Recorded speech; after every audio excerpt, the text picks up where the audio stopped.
everyone, we're here again. I'm going to juggle the soccer ball while we talk all things women's soccer. I'm Yael, as you guys know. This time, everyone who watched last time will be happy to know I did tie my shoes and double knot them very tightly. So we're gonna start off, I will start juggling. Again, just a warning, anytime you're juggling in front of more than like 3 people, your legs all of a sudden get really jello-y and it's very hard to do. And also my brain power goes down to like 50%. So if I talk a little slowly, please don't judge me. Here we go. Please write in questions. We want to talk about all things women's soccer. There's a lot of news going on in the women's soccer world. So let's do this. Oh my gosh. Let's talk about Carly Lloyd first. Yeah, so congratulations to Carly Lloyd, my friend and former teammate, for being named FIFA Player of the Year for the 2nd time. Obviously, I'm sure you guys saw the news. But Carly's a player who's always looking to get better and is never satisfied. So I think for all of us who care deeply about our craft and what we do, it's a great thing to see her be rewarded for all the hard work and dedication that she puts in. I mean, I don't think there's anybody who is more dedicated and sacrifices more than Carly does on a daily basis to get better. So huge congrats to Carly. What about the news about Alex and Crystal moving overseas? Yeah, so we have some other big news in American women's soccer. We have Alex Morgan and Crystal Gunn, who recently announced that they're both going overseas. Obviously, I think most people know that Alex is going to Lyon and Crystal to Chelsea. And there have been a lot of questions regarding, what does that mean for NWSL? Is that a good thing for the league? Is it a bad thing for the league? And I think really it's wonderful for both of those players. Sorry guys, I'm out of breath. It happens like this. But really, those are 2 players similar to Carly Lloyd who take a lot of pride in their craft. And they've both done, they've both done awesome things in the game and have, a lot of recognition as some of the best players in the world, but they're not satisfied with their game. And I think it says a lot about both of those players that they want to go and continue to learn. I spent a 1.5 years playing in Sweden, and I can say from my personal experience that there are things about the international game that you have to just be part of it to learn from. And it's going to be a different style of play for those players, different coach, playing with different players, and I think they're both going to looking to just sharpen the tools of their craft, and I wish them both the best of luck. And I think they're gonna, oh my gosh, hard to talk. I think they're gonna do awesome things and just bring back another level of game intelligence back to the US national team. So wishing them both a ton of luck, and I'm excited to see how they do and what they think of their experiences over there. Vinny wants to know what you think of the NWSL going to North Carolina.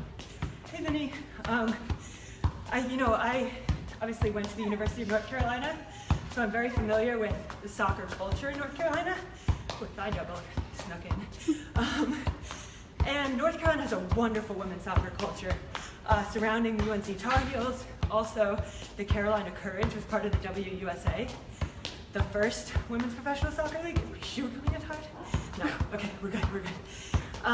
And so I'm really excited to see what they do with the team down there. Their facilities are awesome in Cary, and I think that that's a really good move for the league. And I'm excited to go play there, and I think a lot of players will be very excited to be based there. So good job, NWSL. I think that's a market that's been looking to add a team for quite some time, and I think they're going to do a great job. Derek wants to know what you expect for the 2017 NWSL season overall. Hi, Derek. I just want to point out that we're going into our 5th season of women's professional soccer in this country, and that is a huge landmark for us. No league before the NWSL has made it into even 4 seasons, so we're doing awesome things, and I think we're going to see continued parity within the league. The 2016 season, we saw some things get turned on their heads from what had been in the past. FC Kansas City and Seattle, who had been in the final. Sorry, I'm so out of breath, guys. I promise I'm achieving. Those teams were not back in the final. We saw Western New York, who might have been considered an underdog going into the season, taking home the championship.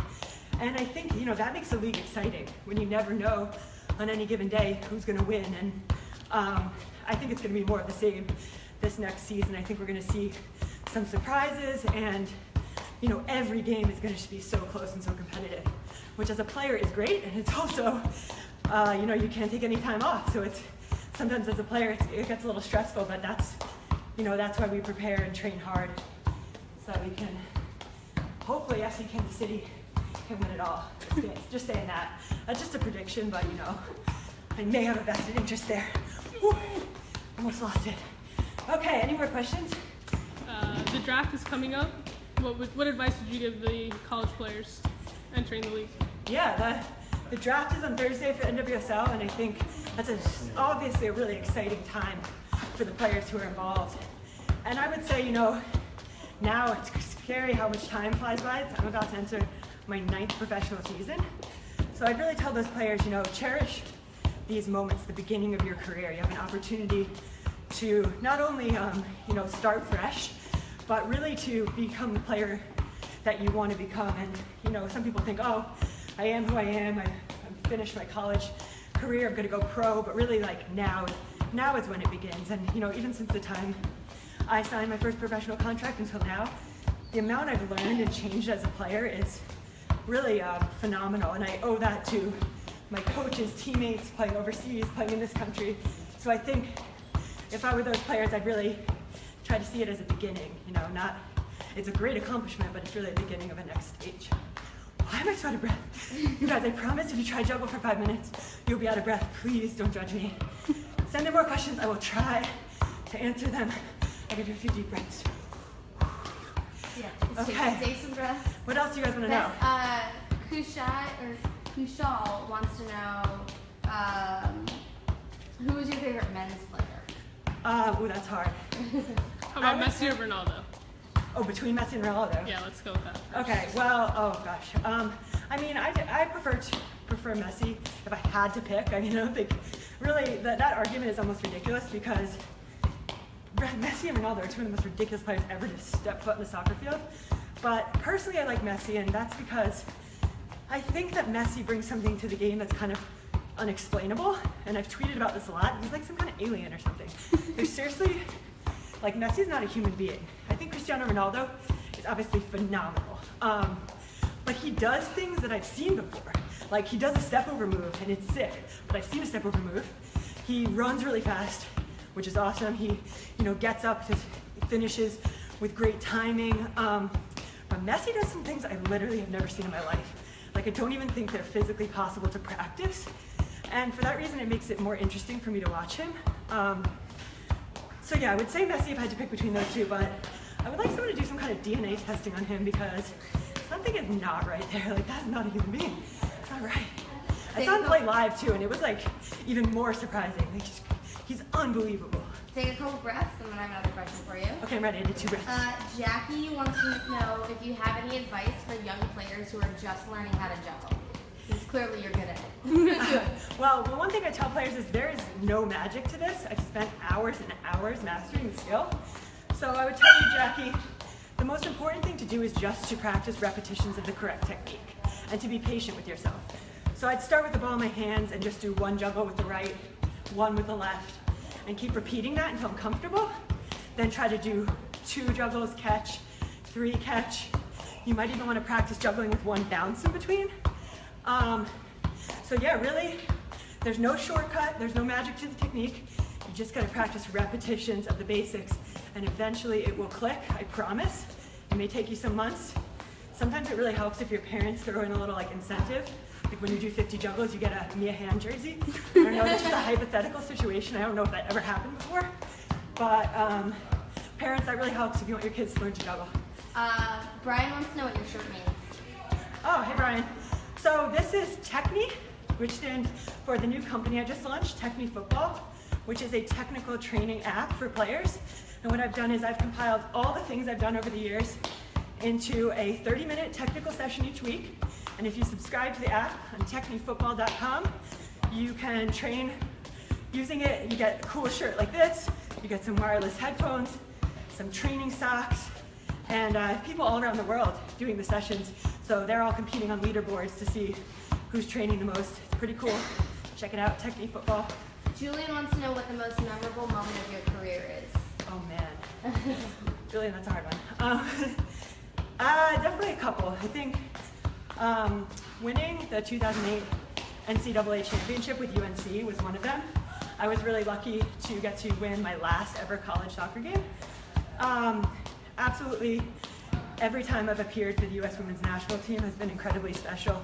It's the best team in the world, the most talented people on and off the field I've ever met in my life. So it's an honor to be part of that group when I've been part of it.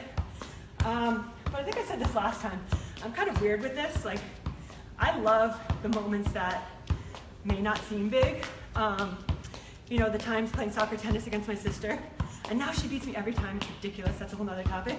But, you know, going out and playing pickup in the off season, I really, really love the game, and I love those moments. I would have to say, though, putting on the national team jersey and winning a national championship are a little bit more memorable, but my career has not been totally defined by only those big moments. All right, Yael. Yes. Time to wrap it up. Can you do a quick move for us to end it? Oh, I'm going to try a trick. If I mess up, I'm sorry, but that'll be the end. Oh, yeah. There's more. Oh. I hope I can do it. Nice. Probably broke right over there. Bye, guys. Thanks for any questions. Hopefully we'll do this again sometime.